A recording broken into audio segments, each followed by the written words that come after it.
Café Domínguez de la vieja calle Corrientes que ya no queda. Café del cuarteto bravo de Graciano de Leone.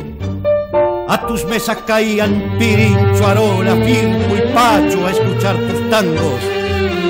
Era el imán que atraía como el alcohol atrae a los borrachos.